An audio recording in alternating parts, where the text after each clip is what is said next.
Alright, this video is being made for Dr. John Landry. It's answering the question, are there pressure points on the arm, or is there a pressure point on the arm that would react in a similar way as the point in the thigh, which causes the leg to go numb? Please. Most of you are familiar with that point. If you strike the side of the leg, I think they call that in the academy the common peroneal strike. However, when we teach Kyusho Jitsu, which is pressure point fighting, we use the Eastern medical terminology, which helps us designate these points. So if you look at an acupuncturist chart, there's lines all over the body. Those are called meridians. And the points on those meridians are called pressure points or acupressure points. And we would call this point on the leg gallbladder 31, because that would be on the gallbladder meridian. Now, in the arm is what the question was. I'm going to show you a couple of points that can be used to numb the arm. Some of these are more effective than others, and one of the things you're going to realize when you start practicing with different individuals is pain tolerances being different the way they are. Some people are going to really feel them, some people are not going to feel them very much, but average will feel the pain of the pressure point. Also, I'm going to be saying at certain points, hit in this direction or hit in that direction. And the reason is, pressure points don't just work when they're pushed in sometimes. Sometimes they have to be pushed at a certain angle. I'll give you a good example of that. Face this way, please. A lot of people like to say, well, there's a pressure point right behind his ear. If I push behind his ear, that hurts. Well, he feels that. If I push behind his ear, he feels that. The problem is the angle of that point is not straight in. The angle of that point is towards his nose. If I push towards the nose, he will react much more violently, because in doesn't attack the nerve, forward attacks the nerve. I need to understand angle and direction when I'm using pressure points. The first point we're going to look at is the point that would, one of the points that will numb the arm, and it's right on the top of this forearm muscle. It's actually in the crease of the muscle. As we see this crease coming down, it's at the apex of the crease right here. This is a striking point. There are three different ways to hit a pressure point. You can either strike it, touch it, or rub it. And we'll talk about that in a few minutes. But this is a strike point, and you strike it into the muscle just like this. So if he grabbed me, and I want to numb his arm so that I can control him, whether it be to handcuff him or whatever, I come on the back of this arm, strike that arm, and now the arm is more pliable that I can come and apply handcuffs, or I might be able to use, might be using this hand to apply my cuffs. So again, he's grabbed. I use my hand to strike into that point. You can see in his face the discomfort, and his arm is now temporarily numb, and I can attack him, or not attack him, but manipulate him to be able to get my cuffs on. So that would be the first one. If you want to find the exact location, look up on an acupuncturist chart, and the point here is large intestine point 10, LI10, large intestine 10. And again, this can be pressed to create pain, but there's more pain when it's struck. It's a strike point, and it reacts better to being struck. All right, so that's one. Large intestine 10 is an arm point. The next one, however, is one that I find more effective for me. The large intestine strike, I have a tendency to glance off when I hit. I have a tendency to miss sometimes, and I don't always get a good hit. Sometimes I'll just strike it with my whole hand because I don't want to miss. However, the next point is right between it's right in the middle of the bicep. So at the top of the bicep and the bottom of the bicep, find the middle. This point pushes straight in. And the way that you would hit this point is you would hit it straight forward. I call this an ox jaw strike. We just into that point, and it numbs the arm. I might punch it, chop it, or if he's swinging at me, I may put my arm up and use my block as an attack on that point. If he gets a nice solid hit, there, and that arm is done. His arm is now weakened, it's numbed, and I have just used the block. In fact, I won't do this hard again. I've just used this block, and now I could grab him and take him down if I need to for that, for handcuffing him. So we call that the bicep splitter because it's on the pericardium meridian, but it's a bicep splitter because it literally splits the bicep in half right in the middle. You strike it in, and even a touch, you can see that he feels that. The angle is straight in. Now, there's also a point at the top of the bicep where the crease from the shoulder is.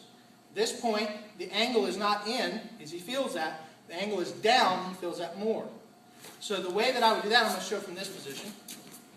The way that I would do this one is I would strike in and down, like this. Typically, I might do that if he is grabbing a hold of me.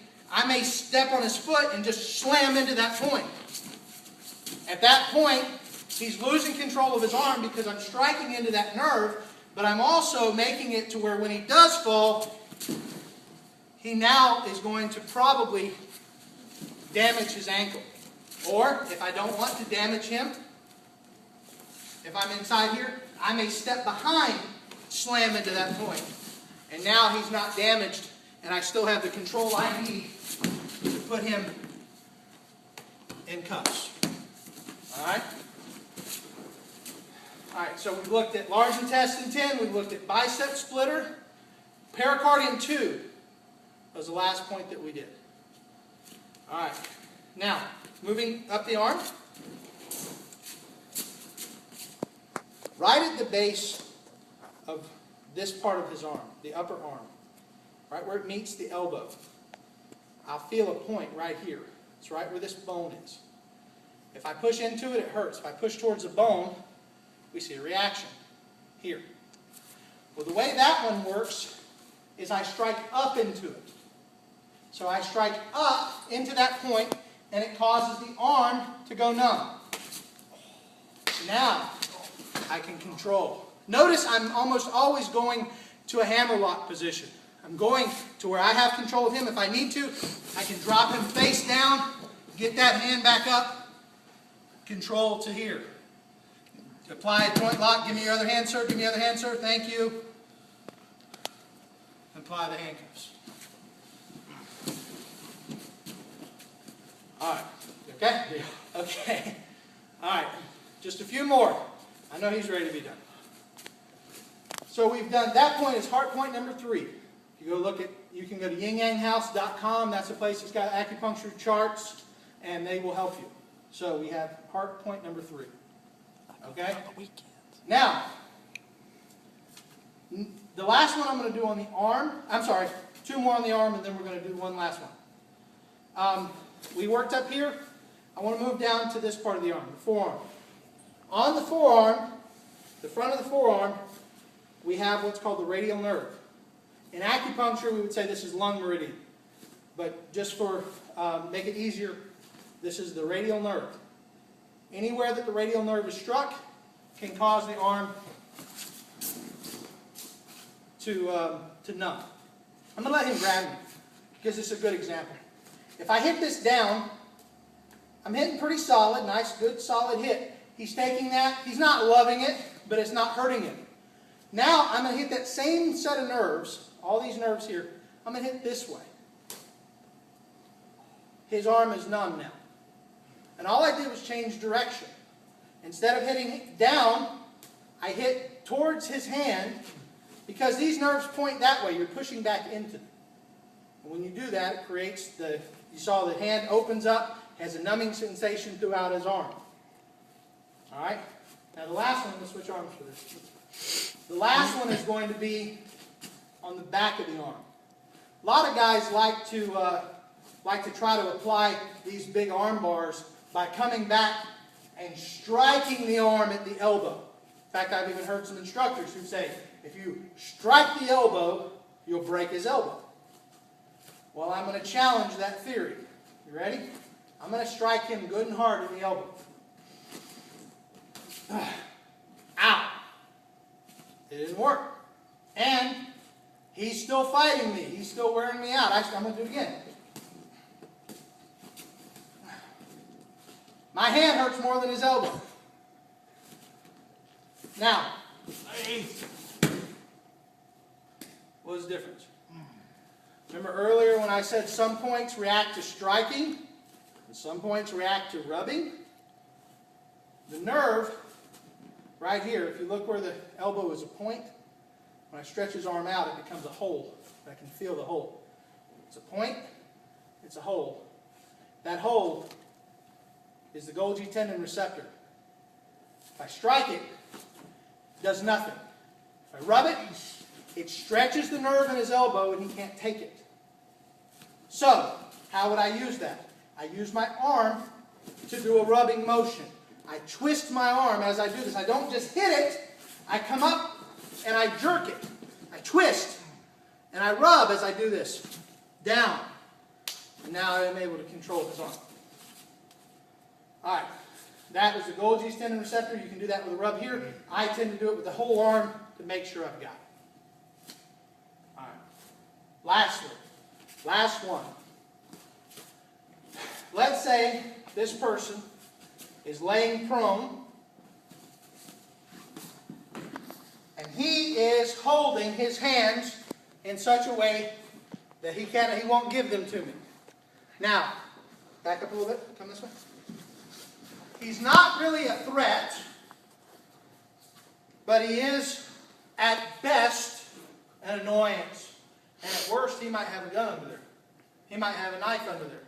And me coming up here to his arms and trying to fight him back, I may be fighting myself into a bad position. So I'm going to show you another point that can be used to get his arms to where I need them. I'm going to take his foot and roll his foot this way, and I'm going to stand right on the inside of his ankle. The point, yeah, it hurts. The point, I'm going to come up here, right above this joint, about 2 inches above, 3 meridians cross, 3 what we call pressure point meridians. And they converge right here. That point is one of the most painful areas to be struck or stepped on the human body. The inner gate is what we call it. It can be used while standing as well. If he's here and we're wrestling, I take the tip of my steel-toed boot, because I'm a police officer at this point. I'm not a police officer myself, but if I were, take the tip of my steel-toed boot, drive it into that point. It's going to kick his ankle over, and it's going to set him down. His ankle is going to do this motion, and he's going to put all of his weight on the side of his foot. So that is one of my favorite points because it affects the whole body. Cross-extensor reflex action kicks in. Well, all that means is one part of his body gets in pain, so his whole body reacts. Most of you have touched a hot stove. Touch a hot stove, your whole body flinches. Same way with the inner gate. Strike the inner gate, steel toe with the boot, or with the heel, the whole body reacts as it's being attacked. So there are a series of pressure points. You can take this video back, rewind it, look at them. Go to yinyanghouse.com, look at these pressure points, and if you have any questions, send me an email. God bless. Thank you.